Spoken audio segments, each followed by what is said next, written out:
சொல்லி டக் டக் டக்.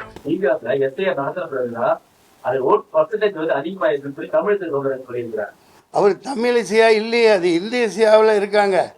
அவர் அப்பனுக்கு பிறந்த பிள்ளையா அது? அவர் ஐயோ ஐயோ ஐயோ, குமரி அனந்தன் எப்பேற்பட்ட மாபெரும் மனிதர். அவர் தமிழ் கற்றுக்கணுன்னா ஒரு சமூகம், ஒரு ஒரு மிகப்பெரிய ஒரு சமுதாயம் கடன்பட்டிருக்கு அவருடைய தமிழுக்கு. அப்படிப்பட்ட ஒரு தமிழ் வித்தகருக்கு, குமரி அனந்தனுக்கு பிறந்த இந்தியசியை பற்றி என்ன பேசுகிறீங்க?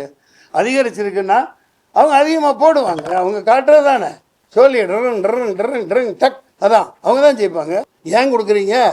எது கொடுக்குறீங்க? நாங்களாம் மடையர்களா? அது எப்படியா ஃபுல்லப் பண்ணுவேன்? 2002 நீ எங்கே இருந்த, என்ன ஓட்டு போட்டேன்?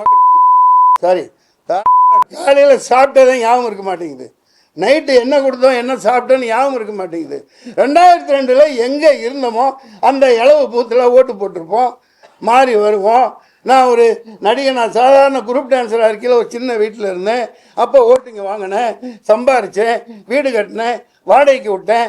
இப்போ ஓட்டு அங்கேயே தான் 25-30 வருஷமாக இருக்குது. புரியுதுங்களா? நான் அது போய் அங்கே போய் ஓட்டு போட்டுருவேன். மொத்தமாக இங்கே ஒரு 1000 பேருக்கு மேலே வசித்தாலும் அங்கே ஊருக்கு போய் அந்தந்த ஓட்டை பதிவு பண்ணிட்டு வருவாங்க. இப்போ அங்கே போவாங்களாம், அவனுக்கு இல்லைம்பாங்களாம், இவனுக்கு ஓட்டை தூக்கிடுவானுங்களாம். என்ன இது துபாக்கூர் வேலை பண்ணுறீங்க?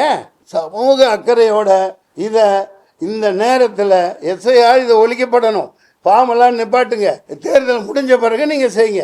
ஏமாத்து வேலை, போராட்டம் வெடிக்கணும், தமிழ்நாடு முழுக்க போராடணும். முதலமைச்சர் இதை சவுக்கடி கொடுத்து மம்தா பானர்ஜி செஞ்ச மாதிரி பண்ணால் அரெஸ்ட் பண்ணுவீன்னு துரத்தி விடணும்.